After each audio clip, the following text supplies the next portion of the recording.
welcome back to a chapter day. Happy Friday. We've reached the end of yet another week, heading into the weekend as we know it.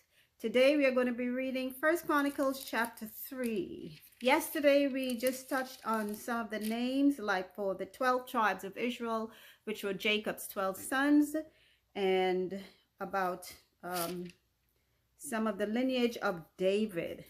David had a very long lineage because, of course, he had multiple wives and possibly concubines. I've never heard them mentioned for the concubines, but I'm sure he did. As a matter of fact, I think, yeah, I'm not sure if that was his wife, the last person, Abishag, if that was his wife or his concubine. But anyway, those were the names for the genealogies that we read about. And today, let's see who we have to hear about.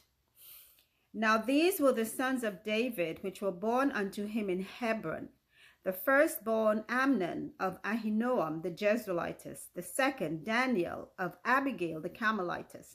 Now remember, David was first in Hebron. I believe he was hiding out there before he was crowned king. And then he moved into the city of David, or Jerusalem. But before that, he was hiding away. Okay, so he had Abigail. Remember, oh, what was her husband's name? Nabal, the man who David and his followers were supposed to have helped with the sheep, and then they went to collect payment, although the man didn't hire them. But Nabal always gets the bad hit for it, but I think David was just bold. But that's just my take. I hate injustice of any kind. And personally, if somebody didn't ask you to do something and you took it upon yourself to do it, then you were doing them a favor. So you shouldn't be going to collect any payment and then getting upset when the person doesn't deliver that. But I don't know. David seemed to come off the good guy in that case, but the man fell over dead when he heard what was going to happen. His wife intervened to David on behalf of the whole household. And then when the man died, Nabal, David sent and took his wife Abigail. Okay. Then he had another wife called Ahinoam, a Jezreelitess. I think that was one of the Israelite cities. And let's keep reading on. The third, Absalom, the son of Maacah, the daughter of Talmai, king of Geshur. The fourth, Adonijah, the son of Haggith. Remember, we heard of Absalom and Adonijah. Absalom was the one who tried to overthrow his father, and Adonijah was the one who raped his half-sister, which was Absalom's full sister, Tamar. And Absalom had him killed, and then he ran into hiding. No, that's wrong. Adonijah was the second son to try to gain the throne of David. He was the one who went to take the throne before Solomon was given the throne by David. And so that was another son called Amnon, who had raped the half sister Tamar.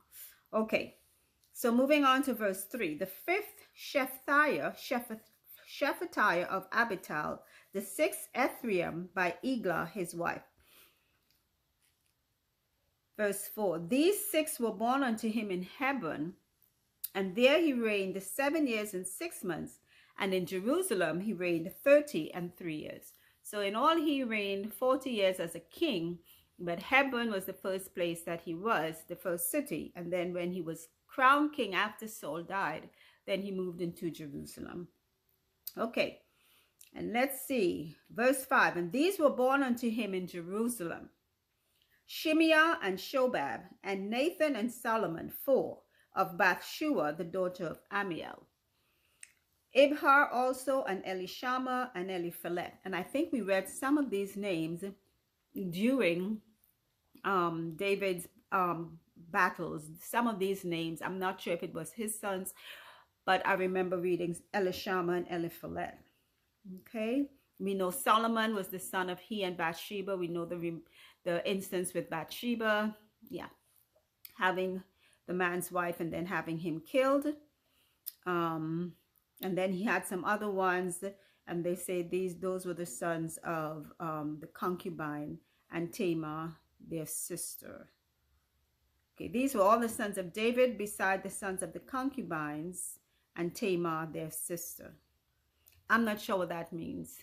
And Tamar, their sister. Okay, so I guess they're just saying Tamar was their sister. Okay, they're just including Tamar. And then they give you a whole list of Solomon's sons. Again, he had a lot of sons. Woo.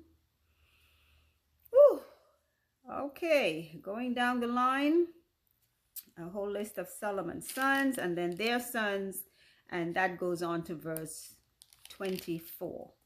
So this was like the genealogy of David and of Solomon, his son.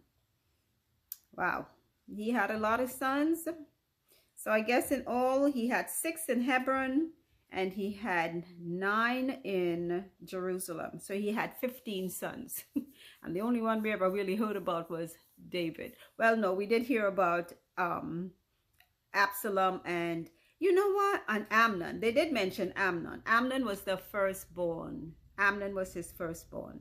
So we heard about Amnon early on. He was the one who had raped his half-sister. And Absalom had him killed. Yeah.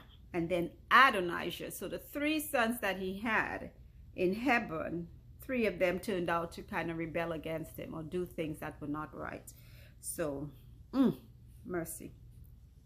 They say a man's enemies will be those of his own household. So, I'm telling you, Satan leaves no stone unturned. None. That's the end of our reading for today. Short because it's just, you know, a few. This one is just half of the regular length of 50 something. This is just 24. Because it's just talking about David and then Solomon and their sons. And they included Tamar, his daughter. So, once again, genealogies, and they may include 1 or 2 other little informations in between, but this is just to reinforce what we've already read, I believe, from all the way from maybe Genesis coming down. But a lot of what we read in 1st and 2nd Kings, you may hear repeated sometime, either in 1st or 2nd Chronicles. So they just want to give you like a heads up on all the children that these kings and other men really had. Because we just touched on them. We just touched on the ones who maybe did things that were notable. Yeah, in the chapters that we read prior. So this is just going into more depth as to the other names of their other children who were not mentioned previously. And that's it for today. So until our next reading, remember to keep on listening, because faith does come when you hear God's word. And read for yourself too. Okay? Take care. Bye.